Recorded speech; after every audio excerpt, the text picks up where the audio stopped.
तुम्हाला लोकांसमोर बोलायचं आहे पण आवाज थरथरतो, हात थरथरतात, मनामध्ये भीती बसते, काळजी करू नका. आज मी तुम्हाला सांगणार आहे भाषणाची भीती कायमची कशी दूर करायची.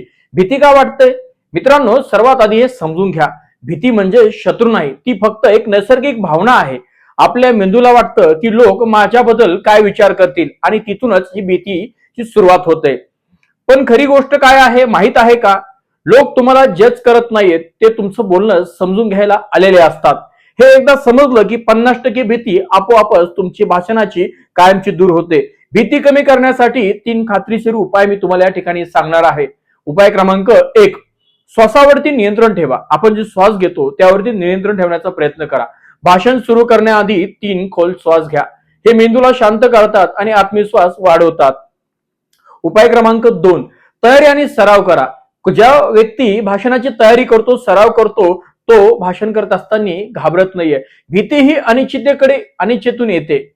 तुम्हाला काय बोलायचं आहे हे माहित असेल, सराव केला असेल तर ती भीती पळते. म्हणून दररोज आरशासमोर 5 मिनिटं बोला. तुमचं भाषण, तुमचे हावभाव सगळं पहा.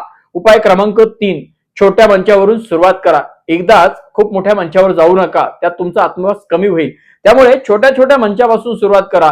सुरुवातीला मोठ्या सभेमध्ये बोलण्याची गरज नाहीये. वर्गात, मित्रासमोर, घरच्या समोर बोला.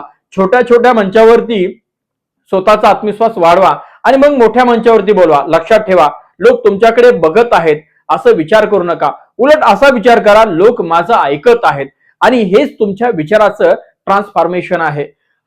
स्वतःला दररोज सांगा, मी चांगला बोलू शकतो, माझा आवाज मूल्यवान आहे, लोकांना माझं ऐकायला किंवा मी बोललेलं ऐकायला आवडतं. मित्रांनो, भीती संपत नाही, ती जिंकावी लागते. आणि जिंकण्याची पहिलं पाऊल म्हणजे स्टेजवरती जाणं. एकदा का तुम्ही पाहिलं भाषण दिलं, त्यानुसार स्टेज तुमचं दुसरं घर बनतं. म्हणून आता ठरवा, मी भीतीला हरवूनच बोलणार आहे. जर तुम्हाला हा व्हिडिओ उपयोगी वाटला असेल तर आपल्या चॅनलला लाईक करा, शेअर करा आणि शब्दरत्नच्या भाषण अकॅडमीला सबस्क्राईब करा. कारण इथे आम्ही शिकवतो बिनधास्त बोलणं आणि सभा गाजवणं. तर भेटूया लवकरच आपल्या नवीन व्हिडिओमध्ये. तोपर्यंत धन्यवाद.